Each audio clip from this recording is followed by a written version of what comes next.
Hello friends, मैं हरिन प्रताप सिंह आप सभी लोगों का अपने इस एजुकेशनल चैनल पर स्वागत करता हूं। फ्रेंड्स, आज हम लोग ग्रामर के अंतर्गत पार्ट्स ऑफ स्पीच में प्रोनाउन और प्रोनाउन का एक प्रकार रिलेटिव प्रोनाउन को स्टडी करेंगे।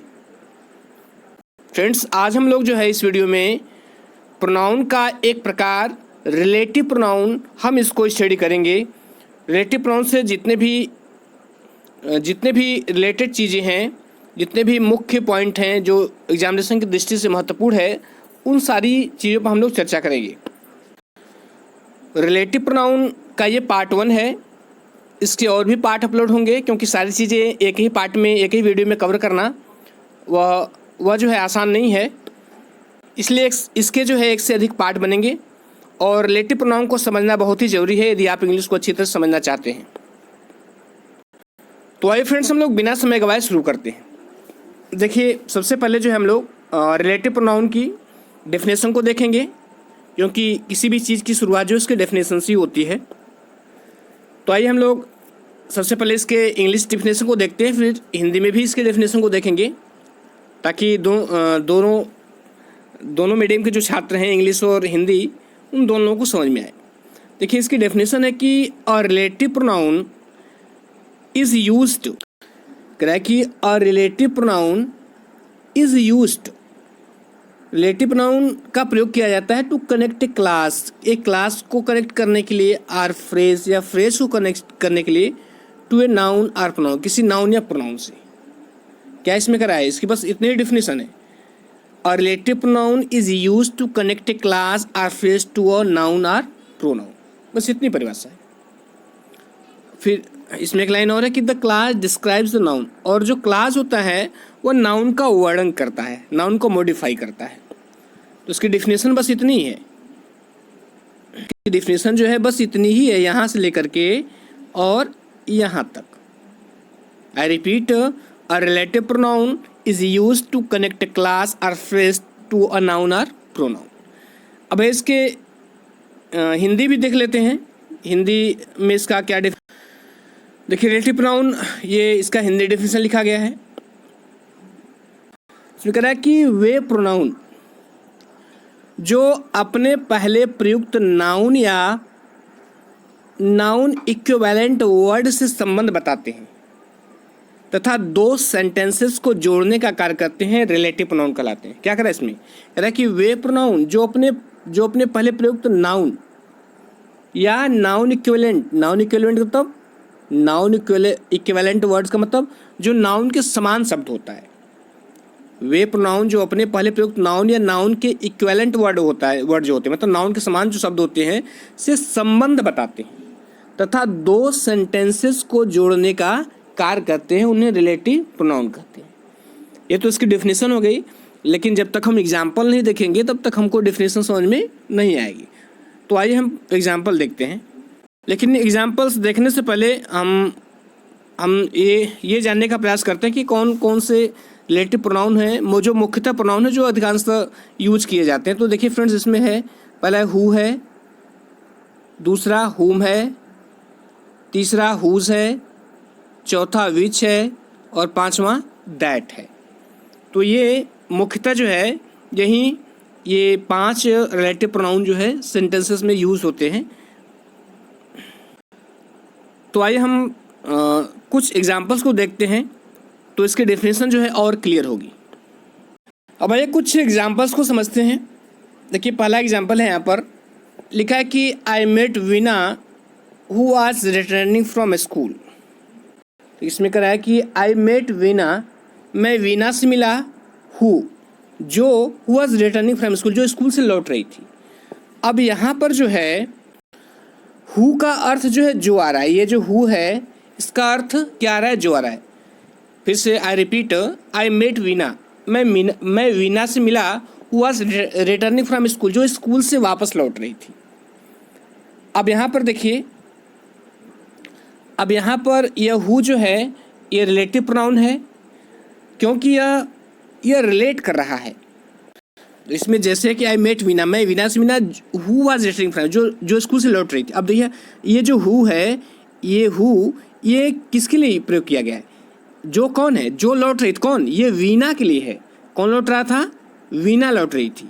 तो यहाँ पर नाउन के बदले में ये प्रयोग है, और नाउन के बदले में प्रयोग है तो पहले तो ये प्रोनाउन है, और प्रोनाउन, और कौन सा प्रोनाउन है, रिलेटिव प्रोनाउन है, इसलिए क्योंकि ये किससे रिलेट कर रहा है, ये वीणा से रिलेट कर रहा है, ठीक है, इसलिए इसको रिलेटिव प्रोनाउन बोलते हैं। और दूसरी बात, ये दो क्लासेस को जोड़ रहा है। पहला क्या है कि I met Veena, I met वीणा, ये फर्स्ट क्लास है, प्रिंसिपल क्लास है। और ये जो है who was returning from school, जो स्कूल से लौट रही थी, ये सबऑर्डिनेट क्लास है। कौन सा क्लास है, सबऑर्डिनेट। फ्रेंड्स इसमें जो है आई मेट वीणा, ये प्रिंसिपल क्लास है। कौन सा क्लास है, प्रिंसिपल क्लास है। जबकि who was returning from school, जो स्कूल से लौट रही थी, ये सबऑर्डिनेट क्लास है। कौन सा, ये सबऑर्डिनेट क्लास है, ठीक है। और सबऑर्डिनेट क्लास जो होता है, इसका हिंदी अर्थ होता है आश्रित उपवाक्य। अब यह अपने अर्थ के लिए जो है, ये जो है, ये अपने अर्थ के लिए किस पर आश्रित है, ये प्रिंसिपल क्लास अर्थात आई मेट वीणा पर आधारित। अगर हम इसको इस तरह बोले, इसके केवल सबऑर्डिनेट क्लास को बोले कि who was returning from school, जो स्कूल से लौट रही थी। अब ये पूरा अर्थ नहीं आ रहा है, लेकिन अगर हम इसमें ये जोड़ दें, आई मेट वीणा, मैं वीणा से मिला, जो स्कूल से लौट रही थी, ये पूरा अर्थ दे रहा है। तो फ्रेंड्स यह जो है क्या कर रहा है, दो क्लास को जोड़ रहा है। कौन कौन clause, principal clause. Principal clause कौन है, आई मेट वीणा, मैं वीणा से मिला, ये अपना प्रिंसिपल क्लास जो होता है अपना पूरा अर्थ देता है। जबकि सबऑर्डिनेट क्लास जो होता है वो अपने अर्थ के लिए प्रिंसिपल क्लास पे आश्रित है। जैसे है ना कि जो करा है कि जो स्कूल से लौट रही थी, ये पूरा अर्थ नहीं दे रहा है, लेकिन जब प्रिंसिपल क्लास से जोड़ दिया जा रहा है तो पूरा अर्थ दे रहा है। और सबऑर्डिनेट क्लास जो किसी न किसी सबऑर्डिनेटिंग कंजक्शन से जुड़ा होता है। यहाँ पर देखिए हु जो है, ये तो है रिलेटिव प्रोनाउन है, लेकिन ये कंजक्शन का भी काम कर रहा है, क्योंकि ये दो क्लास को जोड़ रहा है। और रिलेटिव प्रोनाउन का प्रयोग होकर के जो सेंटेंस बनता है वो अधिकांश कॉम्प्लेक्स सेंटेंस रहता है। अधिकांश फ्रेंड्स जो है कॉम्प्लेक्स सेंटेंस ही रहता है, और कंपाउंड सेंटेंस भी होता है, लेकिन जब कॉन्टिन्यूटी सेंस में यूज किया जाता है रिलेटिव प्रोनाउन का, तब वहाँ कंपाउंड सेंटेंस रहता है, लेकिन अधिकांशतः जो है कॉम्प्लेक्स सेंटेंस ही बनता है रिलेटिव प्रोनाउन का यूज करके, कॉम्प्लेक्स सेंटेंस। अब भैया नीचे वाला देखते हैं, ये सेकेंड उदाहरण देखिए। इसमें कह रहा है Neelu had book which she bought at shop. कह रहा है कि नीलू हैड बुक, नीलू के पास एक पुस्तक थी, जिसे शी बॉट एट शॉप, जिसे उसने दुकान से खरीदा। अब देखिए क्या कह रहा है कि नीलू के पास एक पुस्तक थी जिसे, अब यहाँ पर जो विच है ये जो है रिलेटिव प्रोनाउन है। अब जिसे किसके लिए प्रयोग है, जिससे दुकान से खरीदा, किसके लिए, विच, ये बुक के लिए है। ये विच जो है विच शी बॉट एट शॉप, जिससे उसने दुकान से खरीदा, किसको कर रही है, बुक को कर रही है, ठीक। तो ये नाउन के स्थान पे यूज है, तो क्या है, प्रोनाउन है। और कौन सा प्रोनाउन है, रिलेटिव प्रोनाउन। क्यों, क्योंकि ये विच जो है किससे रिलेट कर रही है, बुक से रिलेट कर रही है। और ये दो क्लासेस को जोड़ रही है। कौन कौन से क्लास हैं, नीलू हैड ए बुक, नीलू के पास एक पुस्तक थी, ये प्रिंसिपल क्लास है। और ये विच शी बॉट एट शॉप, जिससे उसने एक दुकान से खरीदा, ये जो है ये सबऑर्डिनेट क्लास है, और सबऑर्डिनेटिंग कंजक्शन विच से जुड़ा हुआ है।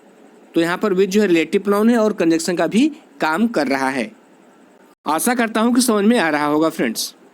अब नेक्स्ट देखते हैं, थर्ड वाला देखते हैं। तो थर्ड है कि the pen that my father gave writes well. कह रहा है कि द पेन, वह pen that my father gave, जिससे मेरे पिताजी ने दिया, राइट्स वेल, अच्छा लिखती है या अच्छा चलती है। द पेन, वह pen that my father gave, जिसे मेरे पिताजी ने दिया, राइट्स वेल, अच्छा चलती है। अब इसमें देखिए, अब यहाँ रिलेटिव प्रोनाउन कहाँ है, बताइए रिलेटिव प्रोनाउन कहाँ है फ्रेंड्स। रिलेटिव प्रोनाउन इसमें दैट है, दैट है। क्यों, किसके स्थान पर यूज है, यह पेन के स्थान पर। द पेन, वह पेन दैट, जिसे माई फादर गेव, मेरे पिता ने दिया, राइट्स वेल, अच्छी तरह चलती है। जिसे अब जिसे किसके लिए प्रयोग किया है, पेन के लिए। कौन अच्छा चलता है, पेन चलती है, ठीक। तो ये जो है ये प्रोनाउन है, कौन सा प्रोनाउन है, रिलेटिव प्रोनाउन है, क्योंकि यह दैट सब जो है किससे रिलेट कर रहा है, पेन से रिलेट कर रहा है। और ये दो क्लास, और ये सेंटेंस कौन सा है, यह सेंटेंस जो है, ये सेंटेंस ये कॉम्प्लेक्स सेंटेंस है। कौन सा है, कॉम्प्लेक्स सेंटेंस। क्योंकि कॉम्प्लेक्स सेंटेंस में जो है एक प्रिंसिपल क्लास होती है और एक सबऑर्डिनेट क्लास। तो इसमें प्रिंसिपल क्लास कौन है, इसमें देखिए प्रिंसिपल क्लास जो है, प्रिंसिपल क्लास देखिए दो भाग में बटा है। द पेन ये है, और द पेन राइट्स वेल, ये प्रिंसिपल क्लास जो है ये है, द पेन राइट्स वेल, कह रहा है पेन अच्छी तरह से चलती है। अब यहाँ पर सबऑर्डिनेट क्लास कौन है? सबऑर्डिनेट क्लास ये है, दैट से लेकर दैट फादर गेव, जो पिताजी ने दिया है, ये सबऑर्डिनेट क्लास है और ये सबऑर्डिनेटिंग कंजक्शन से जुड़ा हुआ है।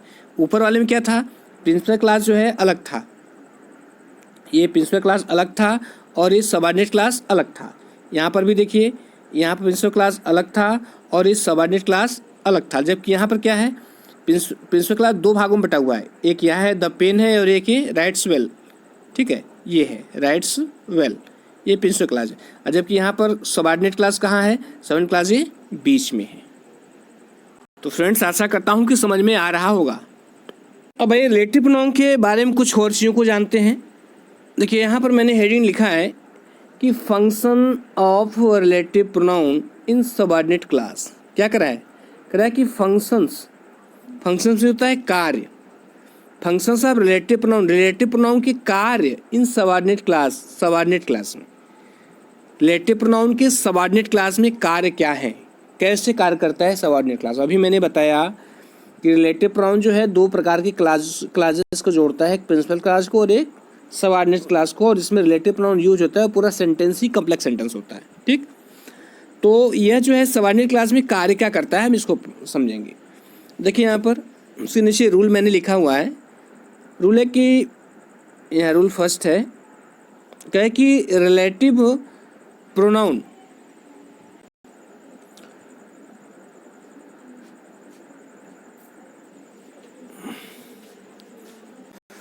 देखिए मैं फिर से बता रहा हूँ, थोड़ा सा वीडियो पॉज हो गया था। देख रहा है कि relative pronoun who, which, that का प्रयोग सबऑर्डिनेट क्लास के सब्जेक्ट के रूप में होता है। क्या कर रहा है? कह रहा है कि रिलेटिव प्रोनाउन कौन कौन से हैं? हु है, विच है और दैट है। कह रहा है कि इनका प्रयोग जो है सबऑर्डिनेट क्लास के सब्जेक्ट के रूप में होता है। ओके, आइए देखते हैं कि कैसे होता है सब्जेक्ट रूप में। देखिए आप, पहला है कि द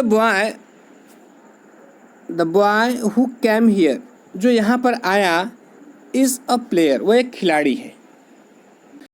तो कह रहा है कि द बॉय, वो लड़का हु केम है, जो यहाँ पर आया, खिलाड़ी है। अब यहाँ पर देखिए, अब हु का प्रयोग कैसे हुआ है? सब्जेक्ट के रूप में हुआ है, क्योंकि जो ये हु है सब्जेक्ट में हुआ कि क्यों हुआ है? क्योंकि ये किसके लिए आया है? बॉय के लिए। और कह रहा है कि अब द बॉय, वो लड़का हु केम हियर, जो यहाँ पर आया, इज ए प्लेयर, एक खिलाड़ी है। अब कौन आया? बॉय आया। अब बॉय के लिए कौन सा यूज किया गया? हु है।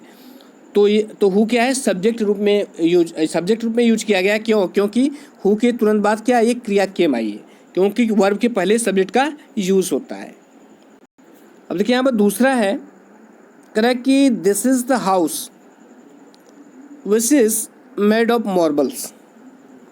कह रहा है कि दिस इज द हाउस, यह वही घर है, which is made of marble, जो कि मार्बल से बना हुआ है, मतलब संगमरमर से बना हुआ है। यह वही घर है जो संगमरमर से बना हुआ है।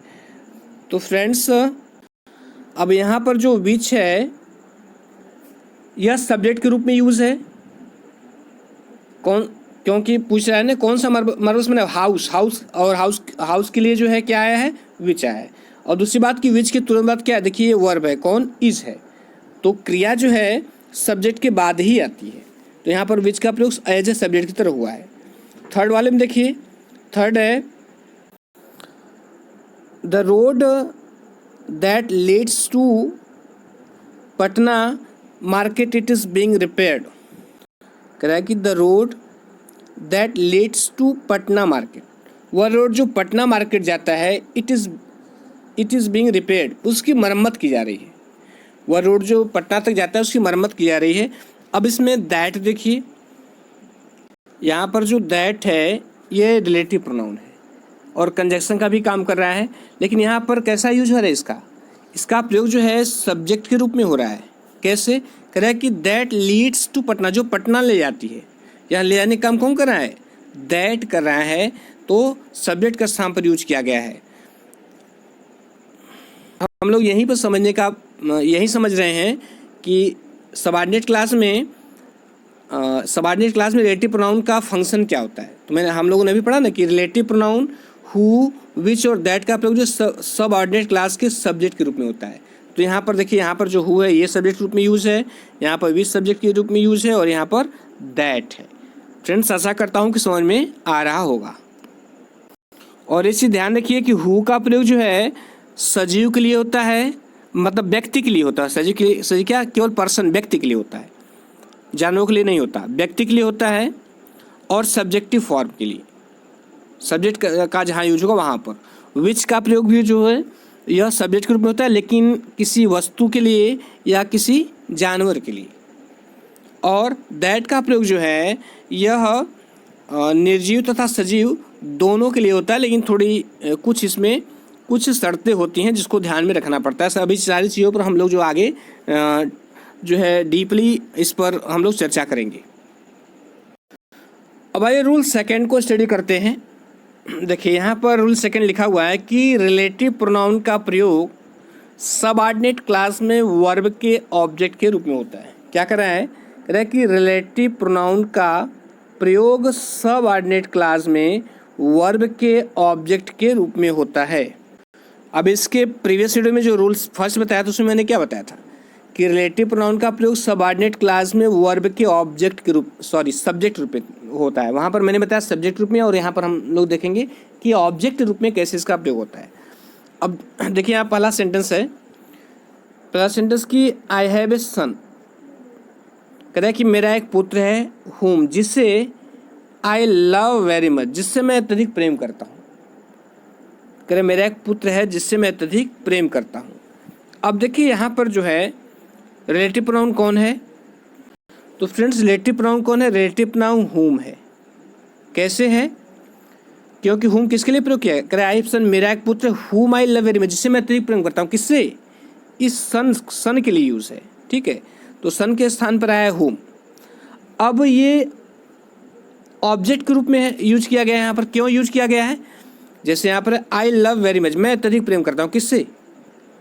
प्रेम करने का काम कौन कर रहा है? प्रेम करने का काम ये आई कर रहा है। किससे कर रहा है? सन से कर रहा है। तो आई जो सब्जेक्ट हुआ और क्रिया किसके ऊपर हो रही है? सन के ऊपर हो रही है। तो सन क्या हो गया? ऑब्जेक्ट हो गया। और इस सन के लिए क्या यूज किया गया है? हुम यूज किया गया है, जिससे मैं अत्यधिक प्रेम करता हूँ। किसके लिए? सन के लिए। तो जब सन ऑब्जेक्ट है तो इसके लिए जो प्रयोग किया गया है ये प्रोनाउन जो है रिलेटिव प्रोनाउन, तो वह भी किस रूप में होगा? वह भी ऑब्जेक्ट फॉर्म में, ये इसका ऑब्जेक्टिव फॉर्म है। अब सेकंड देखते हैं। सेकंड में कि this is the house which my father built. कह रहा है कि दिस इज द हाउस, ये वही घर है विच जिसे माई फादर बिल्ट, जिसे मेरे पिताजी ने बनाया। अब यहाँ पर बताइए रिलेटिव प्रोनाउन कौन है? तो फ्रेंड्स, यहाँ पर जो है रिलेटिव प्रोनाउन कौन है? विच है। जिससे कह रहा है कि अब विच माई फादर बिल्ट, जिससे मेरे पिताजी ने बनाया। पिताजी ने किसे बनाया? पिताजी ने बनाया, पिताजी ने जो है इस घर को बनाया। तो बनाने का काम कौन कर रहे हैं? पिताजी। तो पिताजी क्या हो गए? सब्जेक्ट हो गए। और क्रिया किस पर हो रही है? बनाने, घर पे हो रही है। तो घर क्या हो गया? ऑब्जेक्ट हो गया। और इस हाउस के लिए क्या यूज किया गया? विच, जिसे पिताजी ने बनाया। किसे बनाया? घर को बनाया। तो जब हाउस जो है ऑब्जेक्ट रूप में यूज है तो इसके लिए जो रिलेटिव प्रोनाउन यूज किया गया है वो भी क्या होगा? ऑब्जेक्टिव फॉर्म में होगा। अब ये थर्ड वाला देखते हैं। देख रहा है कि the swing machine that I borrowed, जिसे मैंने उधार लिया था, ब्रोक डाउन यस्टरडे, कल खराब हो गई। वह स्विंग मशीन जिसे मैंने उधार लिया था कल खराब हो गई। तो अब बताइए कि इसमें रिलेटिव प्रोनाउन कौन सा है? तो फ्रेंड्स, इसमें रिलेटिव प्रोनाउन जो है क्या है? दैट है। रिलेटिव प्रोनाउन दैट है, क्योंकि यह जोड़ रहा है दो सेंटेंसेस को। The swing machine broke down yesterday, कल खराब हो गई। ये प्रिंसिपल क्लास है। और दैट आई बारोड, ये क्या है?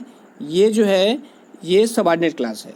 और ये दैट जो है सबऑर्डिनेटिंग कंजक्शन है। कहने का तात्पर्य है कि यहाँ पर दैट जो है रिलेटिव प्रोनाउन है। क्यों है? क्योंकि यह मशीन के लिए यूज किया गया है। क्या करा है? द स्विंग मशीन, सिलाई की वह मशीन, दैट आई बारोड, जिसे मैंने उधार लिया था, ब्रोक डाउन यस्टरडे, कल खराब हो गई। जिसे मैंने उधार लिया था, किसे उधार लिया था? मशीन को उधार लिया था। ठीक, मशीन किसने उधार लिया था? आई, मैंने उधार लिया था। तो जो कार्य करता है वो सब्जेक्ट होता है। तो यहाँ पर आई क्या है? आई तो सब्जेक्ट हो गया, और बारोड क्या हो गई? उधार लेना क्रिया हो गई, और क्रिया किस पर की जा रही है? मशीन पर। इसका मतलब ये मशीन क्या हो गया? मशीन ऑब्जेक्ट हो गया। मशीन के लिए क्या यूज किया गया है? मशीन के लिए दैट यूज किया गया है। तो दैट क्या है? रिलेटिव प्रोनाउन है, और यहाँ पर किस फॉर्म में यूज है? ये दैट यहाँ पर ऑब्जेक्टिव फॉर्म में यूज है, मतलब कर्म के रूप में यूज है। फ्रेंड्स, आशा कर रहा हूँ कि समझ में आ रहा होगा। तो फ्रेंड्स, रूल थर्ड को पढ़ते हैं। देखिए, यहाँ पर रूल थर्ड है, कह रहा है कि रिलेटिव प्रोनाउन का प्रयोग सबऑर्डिनेट क्लास में प्रीपोजिशन के ऑब्जेक्ट के रूप में होता है। कैसे होता है? प्रीपोजिशन के ऑब्जेक्ट के रूप में होता है। अभी इसके प्रीवियस में पहले पढ़ा तो सबऑर्डिनेट की जो रिलेटिव प्रोनाउन है उसका प्रयोग कैसे होता है? सबऑर्डिनेट क्लास में सब्जेक्ट के रूप में होता है। तो उसके बाद पढ़ा ऑब्जेक्ट रूप में। अब यहाँ पर हम लोग क्या पढ़ेंगे? प्रीपोजिशन के ऑब्जेक्ट के रूप में कैसे होता है ये देखते हैं। देखिए, इसमें है, कह रहा है कि द कॉट, कह रहा है कि वह चारपाई ऑन विच, जिस पर आई वॉज सिटिंग, मैं बैठ रहा था, बिगेन टू क्रीक, वह चरमराने लगी। अब देखिए यहाँ पर प्रीपोजिशन के ऑब्जेक्ट के रूप में हुआ। क्यों? क्योंकि प्रीपोजिशन कहाँ है? पहली बात कि ये जो है विच क्या है? ये रिलेटिव प्रोनाउन है, और इसके पहले क्या है? ऑन क्या है? प्रीपोजिशन है। अब तो ऑन के बाद जो है विच का प्रयोग हुआ है। इसका मतलब जो है जो विच है वो प्रीपोजिशन के ऑब्जेक्ट के रूप में है, और विच क्या है? रिलेटिव प्रोनाउन है। तो यहाँ पर विच का प्रयोग कैसे है? यस, प्रीपोजिशन के ऑब्जेक्ट के रूप में है। दूसरा देखिए, दूसरा है कि दिस इज द पेन, यह वही पेन है, विथ विच, जिससे वी यूजुअली राइट, जिससे हम सामान्यतः लिखते हैं। यह वही पेन है जिससे हम सामान्यतः लिखते हैं। अब देखिए यहाँ पर रिलेटिव प्रोनाउन कौन है? विच है, लेकिन इसका प्रयोग कैसे हुआ है? तो यहाँ ये जो है, ये विथ है, ये प्रीपोजिशन है, तो प्रीपोजिशन के बाद आया है, तो प्रीपोजिशन के ऑब्जेक्ट के रूप में यहाँ पर यूज हुआ है। थर्ड देखिए, थर्ड है कि she is the girl with whom I live, यह वही लड़की है, कह रहा है विथ हुम, जिसके साथ आई लिव। फिर से I repeat, she is the girl, यह वही लड़की है, विथ हुम, जिसके साथ आई लिव, मैं रहता हूँ। तो अब देखिए यहाँ पर ये रिलेटिव प्रोनाउन कौन है? ये हुम है, जिसके साथ मैं रहता हूँ मैं। और हुम के पहले क्या है? हुम के पहले ये विथ है, और विथ क्या है? प्रीपोजिशन है। तो अब विथ के बाद ये रिलेटिव प्रोनाउन का यूज हुआ है, हुम आया है। तो इसका मतलब यह, इसका यूज कैसे है? तो यह जो है ये प्रीपोजिशन के ऑब्जेक्ट के रूप में है। किस रूप में है? प्रीपोजिशन के ऑब्जेक्ट के रूप में है। विथ का प्रयोग जो है प्रीपोजिशन के ऑब्जेक्ट के रूप में है। अब आइए कुछ और भी फैक्ट को जानने का प्रयास करते हैं। देखिए यहाँ पर लिखा है कि अंग्रेजी भाषा में रिलेटिव प्रोनाउन हु विच का प्रयोग दो प्रकार से होता है। कह रहा है कि अंग्रेजी भाषा में, इंग्लिश लैंग्वेज में जो हु है और विच है उसका प्रयोग दो प्रकार से होता है। कैसे होता है? एक होता है रेस्ट्रिक्टिव यूज़, और दूसरा है कॉन्टिन्यूटिव यूज़। कौन कौन?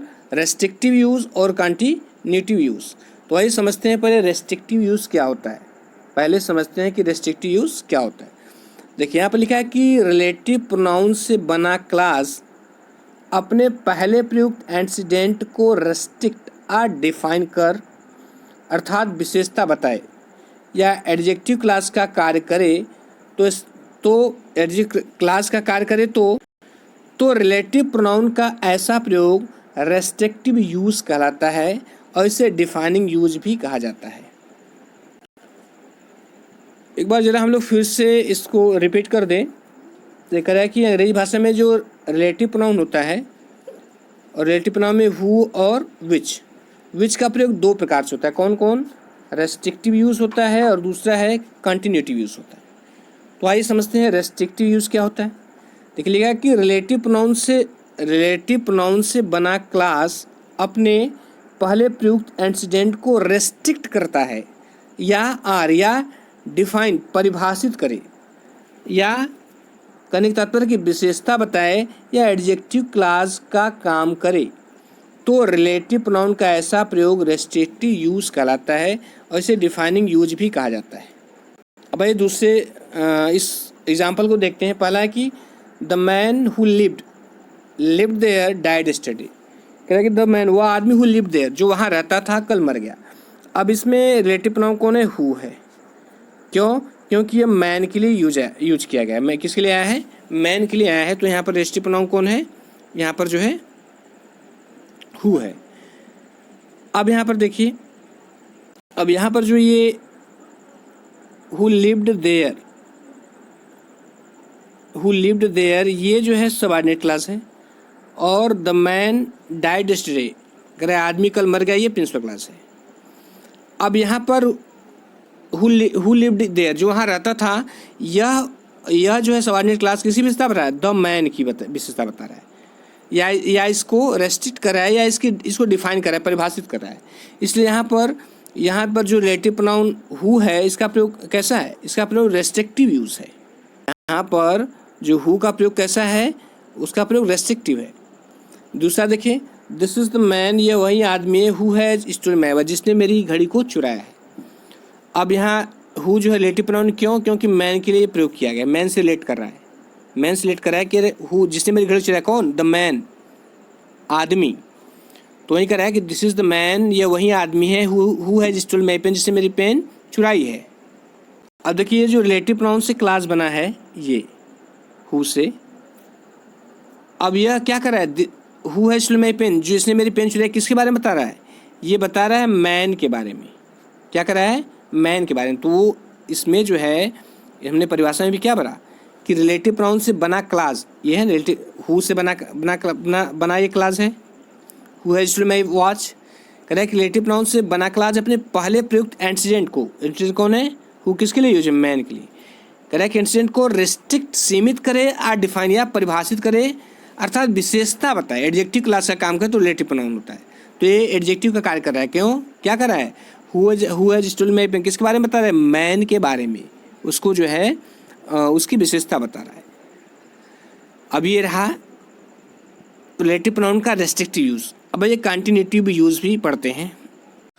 अब आइए इसके कॉन्टिन्यूटिव यूज को देखते हैं। देखिए, यहाँ पर जो है इसका कॉन्टिन्यूटिव यूज है, इसमें लिखा है कि रिलेटिव प्रोनाउन से बने क्लास अपने पहले प्रयुक्त एंटीसीडेंट को रेस्ट्रिक्ट या डिफाइन न करे, बल्कि एंटीसीडेंट के बारे में एडिशनल इन्फॉर्मेशन दे। एडिशनल इन्फॉर्मेशन मतलब अतिरिक्त जानकारी दे, तो रिलेटिव प्रोनाउन का ऐसा प्रयोग कॉन्टिन्यूटिव यूज कहलाता है, और इसे नॉन डिफाइनिंग यूज भी कहा जाता है। एक बार फिर से मैं रिपीट करता हूँ।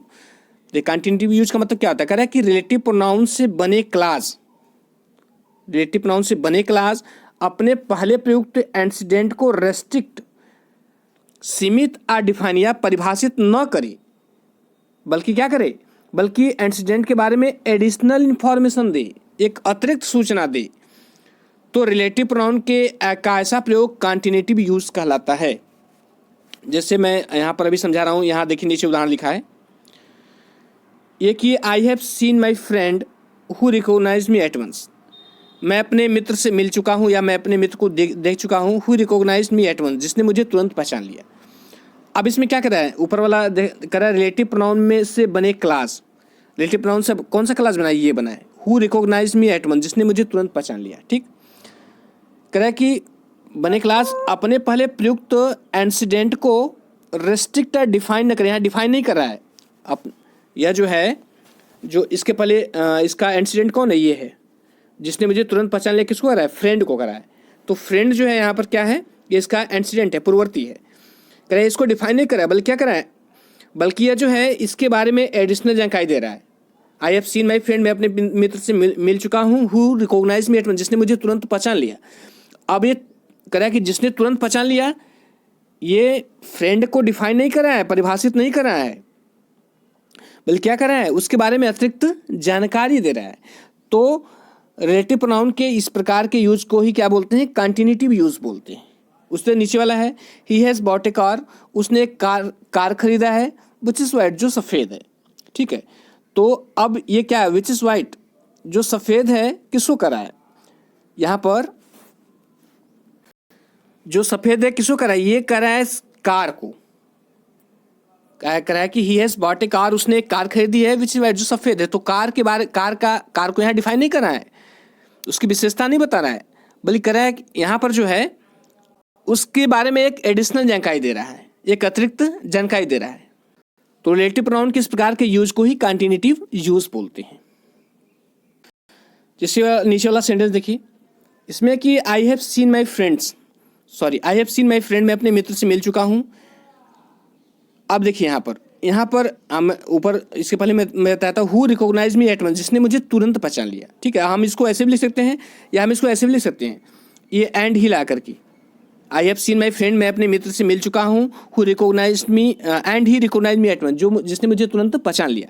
तो जो कॉन्टिनेटिव यूज होता है जिसमें रिलेटिव प्रोनाउन का, वह सेंटेंस हमेशा कंपाउंड होता है, ये ध्यान रखिएगा। और रेस्ट्रिक्टिव यूज जिसमें होता है वह जो है वह प्रोनाउन कम्प्लेक्स सेंटेंस होता है। और जो रेस्ट्रिक्टिव यूज होता है हम उसमें एंड ही का प्रयोग करके उसको नहीं बना सकते हैं, केवल कॉन्टिनेटिव यूज को ही एंड ही का प्रयोग करके या and he, and you, and they ऐसे करके जो है उसको इस कंपाउंड फॉर्म में बना सकते हैं। अब आइए रिलेटिव प्रोनाउन के रेस्ट्रिक्टिव और कॉन्टिनेटिव यूज में कुछ थोड़ा सा फर्क देखते हैं, जो बहुत ही ज़रूरी है, अधिकांश एग्जाम में कन्फ्यूजन हो जाता है। तो क्या कि रेस्ट्रिक्टिव यूज और कॉन्टिनेटिव यूज में फ़र्क, रेस्ट्रिक्टिव यूज और कॉन्टिनेटिव यूज में फ़र्क, क्या फ़र्क है? यानी से लिखा है कि रेस्ट्रिक्टिव यूज में एंटीसीडेंट तथा रिलेटिव प्रोनाउन के बीच कॉमा का प्रयोग होता है, ये ध्यान रखिएगा। रेस्ट्रिक्टिव यूज में जो एंटीसीडेंट तथा रिलेटिव प्रोनाउन के बीच कॉमा का प्रयोग होता है, जैसे यहाँ नीचे देखिए लिखा हुआ है, the man who lived here died, sorry friends, restrictive use में एंटीसीडेंट तथा रिलेटिव प्रोनाउन के बीच कॉमा का प्रयोग नहीं होता है। ठीक है, कॉमा का प्रयोग नहीं होता है। से आप देखिए द मैन, वह व्यक्ति हु लिव्ड हियर, जो यहाँ रहता था, डाइड यस्टरडे, कल मर गया। वह व्यक्ति जो यहाँ रहता था कल मर गया। अब यहाँ पर जो ये क्लास है who lived here died yesterday, जो कल यहाँ रहता था मर गया, वो क्या कर रहा है? वह मैन को डिफाइन कर रहा है, मैन को डिफाइन कर रहा है। तो अब यहाँ पर कामा का प्रयोग नहीं होगा जहाँ रेस्ट्रिक्टिव यूज होगा, या ऐसे भी कहिए कि जो कम्प्लेक्स सेंटेंस है उसमें कामा का प्रयोग नहीं होगा। लेकिन यदि जो है उसमें कामा का प्रयोग है तो कंपाउंड सेंटेंस रहेगा। नीचे वाले में देखिए, दिस इज द मैन, यह वही व्यक्ति है, who has stolen my pen, जिसने मेरी पेन चुराई है। अब यहाँ पर who has stolen my pen, ये जो है क्लास है। अब ये क्लास जो है किसके बारे में करा है? मेरी पेन किसने चुराई है? द मैन, आदमी ने। तो यहाँ जो है इस मैन, आदमी को यहाँ पर डिफाइन किया जा रहा है। तो जहाँ रेस्ट्रिक्टिव यूज होता है वहाँ पर कामा का प्रयोग नहीं होता, जहाँ कॉन्टिनेटिव यूज होता है वहाँ पर कामा का प्रयोग होता है। और जिसमें रेस्ट्रिक्टिव यूज होता है वह कम्प्लेक्स सेंटेंस होता है, और जो कॉन्टिनेटिव यूज होता है वो कंपाउंड सेंटेंस होता है। अब आइए यहाँ पर जो है कॉन्टिनेटिव, इसको भी समझते हैं। कह रहे हैं कि कॉन्टिनेटिव यूज में एंटीसीडेंट तथा रिलेटिव प्रोनाउन के बीच कॉमा का प्रयोग होता है, जो मैंने अभी बताया कि कॉन्टिनेटिव यूज में एंटीसीडेंट तथा रिलेटिव प्रोनाउन के बीच कॉमा का प्रयोग होता है। जैसे यहाँ पर देखिए, he has bot A car, उसने एक कार खरीदा है, विच इज़ वाइट, जो सफ़ेद है। ठीक, अब यहाँ पर जो है विच इज़ वाइट, जो सफ़ेद है, ये जो है इस कार के बारे में एडिशनल इन्फॉर्मेशन दे रहा है, एक अतिरिक्त जानकारी दे रहा है। और यहाँ पर विच इज़ वाइट जो रिलेटिव क्लास है, जो रिलेटिव प्रोनाउन का यूज होकर के जो क्लास बना है, सबऑर्डिनेट क्लास, वह जो एडिशनल जानकारी दे रहा है, इसलिए यहाँ पर इसका कैसा प्रयोग है? कॉन्टिनेटिव प्रयोग है। इसलिए यहाँ पर जो है बीच में यहाँ पर देखिए कॉमा का प्रयोग है, ये कॉमा है। और ये सेंटेंस कौन सा है? ये कंपाउंड सेंटेंस है। इस बात को मैं बार बार दोहरा रहा हूँ, कंपाउंड सेंटेंस रहेगा तो वहाँ पर कॉमा का प्रयोग होगा, और कॉम्प्लेक्स में कॉमा का प्रयोग नहीं होता। इसके पहले वाला अभी मैं बताया हूँ। नीचे कि I met my friend who has gave me a gift, इसमें कह रहा है कि आई मेट माई फ्रेंड, मैं अपने मित्र से मिला, who gave me a gift, जिसने मुझे एक उपहार दिया। अब इसमें देखिए, मैं अपने मित्र से मिला, जिसने मुझे उपहार दिया, जिसने मुझे उपहार दिया किसके बारे में करा है? ये करा है फ्रेंड के बारे में, मतलब फ्रेंड के बारे में एक एडिशनल जानकारी दे रहा है, एक अतिरिक्त जानकारी दे रहा है। और इसका प्रयोग कैसा है? ये जो क्लास है, सबऑर्डिनेट क्लास में जो रिलेटिव प्रोनाउन से शुरू हुआ है उससे, ये जो है इसका यूज जो है कॉन्टिनेटिव सेंस में हुआ है, इसलिए यहाँ पर कॉमा लगा है, यहाँ पर है ना कॉमा लगा है, और कॉमा लगा है यहाँ पर। तो ये कौन सा सेंटेंस है? ये कंपाउंड सेंटेंस है। कौन सा है? कंपाउंड सेंटेंस है। अगर कुछ और एग्जांपल्स लेकर के समझते हैं तो कुछ ज़्यादा समझ में आएगा। अभी जिस चीज़ को मैंने बताया फिर उसी बात को यहाँ पर बता रहा हूँ कि रेस्ट्रिक्टिव यूज में सेंटेंस कम्प्लेक्स सेंटेंस कहलाता है। अगर रिलेटिव प्रोनाउन का प्रयोग जो है रेस्ट्रिक्टिव यूज में हुआ है तो सेंटेंस क्या होगा? Complex sentence. अभी मैंने पहले आपको बताया था कॉम्प्लेक्स सेंटेंस में क्या होता है, एक प्रिंसिपल क्लॉज होती है और एक सबऑर्डिनेट क्लॉज होती है जो किसी न किसी सबऑर्डिनेटिंग कंजक्शन से जुड़ी होती है, ठीक। और जबकि कंपाउंड सेंटेंस क्या होता है, एक प्रिंसिपल क्लॉज होती है और एक या एक से अधिक कोऑर्डिनेट क्लॉज होती है जो किसी न किसी कोऑर्डिनेटिंग कंजक्शन से जुड़ी होती है। अब जरा नीचे वाले उदाहरण को देखिए, यहाँ लिखा है कि द ट्रैवलर्स, कह रहा है कि the travellers who knew about the floats took and the road. कह रहा है कि जो, अब यहाँ का द ट्रैवलर, कह रहा है जो travellers who knew about the float, बाढ़ के बारे में जानते थे, टुक एंड द रोड, वे दूसरी सड़क पकड़ ली। कह रहा है कि वे ट्रैवलर जो बाढ़ के बारे में जानते थे वे दूसरी सड़क पकड़ ली। इसका कहने का तात्पर्य क्या, आगे यहाँ और लिखा है कि किंतु जो ट्रैवलर बाढ़ के बारे में नहीं जानते थे वे बाढ़ वाली सड़क पकड़ ली। ध्यान सुनिएगा, मैं एक दूसरा एग्जाम्पल दूंगा, दोनों स्पष्ट हो जाएगा। यहाँ कह रहा है कि जो ट्रैवलर बाढ़ के बारे में जानते थे वे दूसरी सड़क पकड़ लिए, और उसका कहने का मतलब है किंतु जो ट्रैवलर बाढ़ के बारे में नहीं जानते थे वे बाढ़ वाली सड़क पकड़ लिए। अब आइए जरा दूसरा एग्जाम्पल देखते हैं। अब जरा इसको देखिए, यहाँ कॉमा लगा है ना, उस वाले में कॉमा नहीं था, यहाँ पर जो है कॉमा लगा है, और जबकि सेंटेंस सेम ही है। यहाँ के the travellers who knew about the floats took and the road. अब इसका क्या अर्थ है, कह रहा है कि सभी ट्रैवलर्स बाढ़ के बारे में जानते थे और वे दूसरी सड़क पकड़ ली। यहाँ कॉमा लग गया तो देखिए इतना बड़ा अंतर हो गया। इसका कहने मतलब है सभी ट्रैवलर जो बाढ़ के बारे में जानते थे वे दूसरी सड़क पकड़ ली। उससे पहले वाले में क्या था कि वे ट्रैवलर जो बाढ़ के बारे में जानते थे उन्होंने दूसरी सड़क पकड़ ली, जबकि उसका कहने मतलब है जो नहीं जानते थे वह जो है उसी सड़क पे चलते गए। देखिए ना, जो ट्रैवलर बाढ़ के बारे में जानते थे वे दूसरी सड़क पकड़ लिए, किंतु जो ट्रैवलर बाढ़ के बारे में नहीं जानते थे वे बाढ़ वाली सड़क पर पकड़ लिए। अब यहाँ पर जो ये रिलेटिव क्लॉज है ये ठीक है। अब यहाँ पर जो रिलेटिव क्लॉज है ये who about took the road, अब इसका प्रयोग कैसा हुआ है, ये कंटिन्यूटिव सेंस में हुआ है, कंटिन्यूटिव यूज है इसका, इसलिए ये कंपाउंड सेंटेंस है। अब मैंने बताया कंपाउंड सेंटेंस रहेगा तो ये कामा का प्रयोग रहेगा, और इन दोनों के प्रयोग कामा लगने और न लगने से दोनों के अर्थ में काफ़ी अंतर आ गया है। आशा करता हूँ कि आपको समझ में आ रहा होगा। अब आइए यहाँ पर पढ़ते हैं, कुछ लिखा है forms of the relative pronoun singular and plural. इधर भी लिखा है सिंगुलर एंड प्लूरल, और इधर लिखा है मैस्कुलिन एंड फेमिनिन, उधर न्यूटर। जब मैं इसका अर्थ समझा रहा हूँ क्या करना चाह रहा है। देखिए यहाँ पर हु का जो प्रयोग होता है वो नामनेटिव केस में होता है, मतलब सब्जेक्ट के स्थान पर होता है। किस, सिंगुलर और प्लूरल दोनों के लिए होगा, ठीक। और किसके लिए होगा, मैस्कुलिन और फेमिनिन।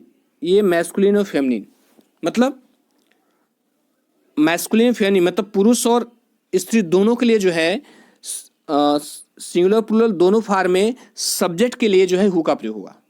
जबकि इधर देखिए विच लिखा है, विच का प्रयोग कहाँ होगा, विच का प्रयोग जो है न्यूटर जेंडर के लिए होगा। किसके लिए, न्यूटर जेंडर के लिए, और चाहे वो सिंगुलर वस्तु जो है चाहे सिंगुलर हो या प्लूरल हो। मैंने बताया विच जो है वस्तुओं के लिए, निर्जीव के लिए लगता है और एनिमल्स के लिए भी प्रयोग होता है, और हु जो है केवल पर्सन के लिए प्रयोग होता है। नीचे वाले में देखिए यहाँ हुम का प्रयोग जो है ऑब्जेक्ट की तरह होता है, मतलब कर्म के रूप में, और किसके लिए, सिंगुलर प्लूरल दोनों में, और स्त्री और पुरुष दोनों के लिए। जबकि विच का प्रयोग जो है, देखिए सब्जेक्ट के लिए भी विच का प्रयोग होता है और ऑब्जेक्ट के लिए भी विच का प्रयोग होता है। जबकि इधर वाले में सब्जेक्ट के लिए हु का प्रयोग होता है और ऑब्जेक्ट के लिए हुम का प्रयोग होता है। ठीक है फ्रेंड्स। नीचे वाले में देखिए पॉजेसिव केस, जब किसी चीज़ पर अधिकार दर्शाना हो, हमारा, उसका, तुम्हारा, तो उसके लिए हुस का प्रयोग होता है। किसका प्रयोग होता है, हुस का प्रयोग होता है। ये जो है सिंगुलर प्लूरल दोनों के लिए होता है और स्त्री पुरुष दोनों के लिए, हुस का प्रयोग स्त्री पुरुष दोनों के लिए। और यहाँ पर देखिए ये जो हुस है व्यक्ति के लिए, पर्सन के लिए भी प्रयोग होता है, सजीव के लिए भी प्रयोग होता है और निर्जीव के लिए भी प्रयोग होता है, दोनों होता है। ध्यान सुनिएगा, हुज का प्रयोग सजीव निर्जीव दोनों के लिए होता है। हुज भी लग सकता है, या जो है पोजेशन दिखाने के लिए ऑफ विच का भी प्रयोग होगा। जो अगर न्यूटर जेंडर है तो उसमें हुज का भी प्रयोग कर सकते हैं पोजेशन दिखाने के लिए, और ऑफ विच का भी प्रयोग कर सकते हैं। लेकिन यदि केवल सजीव रहे, पर्सन रहे, तो वहां पर जो है ऑफ विच का प्रयोग नहीं होगा, केवल हुज का प्रयोग होगा। यहाँ पर कुछ उदाहरण दिया गया है, समझते हैं इसको। देखिए कह रहा है कि this is the boy who works hard. यह वही लड़का है हु वर्क्स हार्ड, जो कठिन परिश्रम करता है। अब यहाँ हु किसके लिए है, हु बॉय के लिए है, और बॉय क्या है, ये सजीव है, ये एक पर्सन है, व्यक्ति है। नीचे देखिए, this is the girl whom all praise. एक बात और, यहाँ पर जो हु है ये किसके रूप में हुआ है? यहाँ पर सब्जेक्ट के रूप में इसका प्रयोग है। किसके? सब्जेक्ट के रूप में, क्योंकि हु वर्क्स एट कौन काम करता है? बॉय, और बॉय के लिए क्या प्रयोग है? हु। और बॉय जो है सब्जेक्ट के लिए प्रयोग है, तो बॉय का प्रयोग यहाँ जो है सब्जेक्ट रूप में है, तो बॉय के लिए प्रयोग किया गया हु, तो हु का भी प्रयोग क्या होगा? सब्जेक्टिव होगा। नीचे वाले देखिए, this is the girl whom all praise, ये वही लड़की है जिसकी सभी प्रशंसा करते हैं। अब यहाँ whom का प्रयोग कैसा है? यहाँ ऑब्जेक्ट के रूप में है। क्यों? क्योंकि प्रशंसा करने का काम किसका है? ऑल, सभी लोगों का। तो ऑल तो सब्जेक्ट हो गया, तो प्रशंसा किसकी की जा रही है? गर्ल की। तो लड़की क्या हो गई? ऑब्जेक्ट हो गई। और लड़की के लिए ही क्या प्रयोग किया गया? whom का प्रयोग किया गया है। कह रहा है दिस इज द गर्ल, या वही लड़की है whom ऑल प्रेज, जिसकी सभी प्रशंसा करते हैं। तो whom किसके लिए? लड़की के लिए है। जब लड़की ऑब्जेक्ट रूप में है तो whom भी क्या हो गया? ऑब्जेक्ट हो गया। अब ये नीचे देखते हैं, कह रहा है कि this is the boy whose exercise is done well. कह रहा है दिस इज द बॉय, ये वही लड़का है हुज एक्सरसाइज, जिसकी एक्सरसाइज डन वेल, अच्छी तरह से की गई है। अब देखिए, जिसकी, जिसकी, जिसका, मेरा, तुम्हारा, उसका, ये सभी क्या है? ये सब पजेसिव केस में आते हैं। तो यहाँ पर हुज का प्रयोग क्या है? पजेसिव केस में है। और किसके लिए किया गया है? बॉय के लिए। तो बॉय क्या है? एक व्यक्ति, एक पर्सन है। तो मैंने बताया हुज का प्रयोग सजीवों के लिए भी होता है और निर्जीवों के लिए भी होता है। नीचे कि दिस इज द हाउस, यह वही घर है which belongs to my uncle. कह रहा है जो मेरे अंकल का है, यह वही घर है जो मेरे अंकल का है। अब यहाँ पर देखिए, विच का प्रयोग किसके लिए? हाउस के लिए। हाउस क्या है? एक निर्जीव चीज है, ठीक। तो निर्जीव चीज के लिए और जानवरों के लिए विच का प्रयोग होता है। और यहाँ पर विच का प्रयोग हुआ कैसा है? ये सब्जेक्ट फॉर्म में है, क्योंकि कह रहा है कि the house belong to my uncle, घर मेरे अंकल का है। तो अब यहाँ पर ये क्रिया है, क्रिया के पहले क्या आता है? क्रिया के पहले जो है सब्जेक्ट ही आता है। तो यहाँ पर विच का प्रयोग है ए सब्जेक्ट की तरह। नीचे देखिए, the house which my father built was grand. कह रहा है द हाउस, वह घर जिसे माई फादर बिल्ट, मेरे पिताजी ने बनाया, वॉज ग्रैंड, वह शानदार था। अब यहाँ पर विच का प्रयोग कैसा है? यहाँ पर विच का प्रयोग जो है ऑब्जेक्ट रूप में है। क्यों? क्योंकि यहाँ पर घर कौन बना रहा है? पिताजी बना रहे हैं। घर कौन बना रहे हैं? पिताजी बना रहे हैं। पिताजी जो है सब्जेक्ट हो गए, बिल्ट जो है क्रिया हो गई, और यहाँ पर किसको बनाया जा रहा है? घर को बनाया जा रहा है। तो घर क्या है? ऑब्जेक्ट है। और इस घर के लिए क्या प्रयोग हुआ है? विच। तो विच भी क्या हो गया? ऑब्जेक्ट हो गया।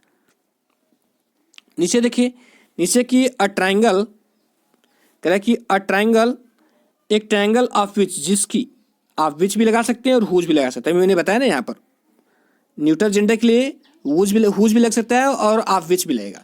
तो चाहे ऑफ विच लिखे चाहे हुज लिखे, दोनों का मतलब वही है। कह रहा है कि a triangle of which three sides are equal. कह रहा है कि एक ट्राइंगल जिसकी तीनों साइड इक्वल, समान होती है, इस कॉल्ड एन इक्विलेटरल ट्राइंगल, उसको इक्विलेटरल ट्राइंगल बोलते हैं। अब यहाँ पर चाहे ऑफ विच लगाएं चाहे हुज लगाएं, दोनों का मतलब वही है। इसको आप ऐसे भी कर सकते हैं, a triangle whose three sides are equal is called an equilateral triangle. तो फ्रेंड्स, आशा करता हूँ कि समझ में आ रहा होगा। अब यहाँ पर आज के लास्ट टॉपिक को देखते हैं। देखिए यहाँ पर, अब हम यहाँ पर दैट का यूज देखेंगे। किसका? दैट का, ठीक है। तो पहले मैं बता दूं, दैट का प्रयोग जो होता है सिंगुलर और प्लूरल अर्थ में पर्सन के लिए भी लगता है और थिंग्स, वस्तुओं के लिए भी लगता है। दैट का प्रयोग पर्सन और थिंग्स दोनों के लिए यूज होता है। इसका कहने का मतलब है हु और विच दोनों के लिए इसका प्रयोग हो सकता है। किसका? दैट का। देखिए, दैट का प्रयोग सब्जेक्ट के स्थान पर भी हो सकता है, यहाँ पर है ना, और दैट का यूज है ऑब्जेक्ट के स्थान पर भी हो सकता है। दैट का यूज सब्जेक्ट के स्थान पर भी हो सकता है और दैट का यूज ऑब्जेक्ट के स्थान पर भी हो सकता है। लेकिन अगर पजेसिव दर्शाना होगा तो आप जो है पजेसिव के लिए केवल विच आर हुज का ही प्रयोग करेंगे। पजेसिव के लिए किसका प्रयोग करेंगे? आप विच का प्रयोग करेंगे या हुज का प्रयोग करेंगे, इस बात को ध्यान रखिएगा। अगर हुज का प्रयोग जो है सजीव और निर्जीव दोनों के लिए कर सकते हैं, लेकिन अगर निर्जीव के लिए करना पड़ेगा पजेसिव के लिए, तो केवल ऑफ विच का ही प्रयोग करेंगे। यहां पर नीचे देखिए लिखा है कि he that is content is rich. कह रहा है वह दैट जो कंटेंट संतुष्ट है इज रिच, धनी है। कहने मतलब वह व्यक्ति जो संतुष्ट है वह धनी है। तो यहाँ पर दैट का प्रयोग किसके लिए है? ही के लिए किया गया है, और ही क्या है? सजीव है। और यहाँ पर दैट का प्रयोग किस फॉर्म में किया है? सब्जेक्टिव के ऑब्जेक्टिव। तो देखिए क्रिया है, क्रिया के पहले जो है यहाँ क्रिया क्या है? क्रिया जो है यहाँ इज है, क्रिया इज है, तो इसके पहले क्या आता है, सब्जेक्ट आता है। तो दैट का प्रयोग किसके लिए किया गया है, सब्जेक्ट के मतलब एज ए सब्जेक्ट किया गया है।